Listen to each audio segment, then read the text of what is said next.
অজু করার সময় অজুর 4টা ফরজ, যেটা কোরআনে সূরা আল মাইদার 5 নম্বর আয়াতে আসছে, ইয়া আইয়ুহাল্লাযীনা আমানু ইযা কুমতুম ইলাস সালাতি ফাগসিলু ওয়ুজুহাকুম ওয়া আইদিয়াকুম ইলাল মারাফিকি ওয়ামসাহু বিরউসিকুম ওয়া আরজুলাকুম ইলাল কাবাইন।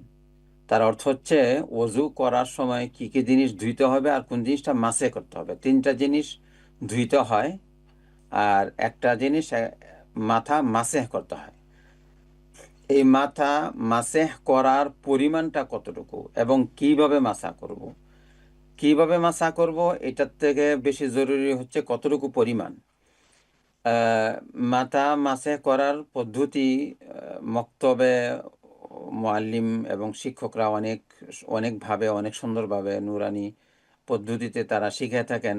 এইভাবে দিবে, তারপর আবার এটা এইভাবে আনবে।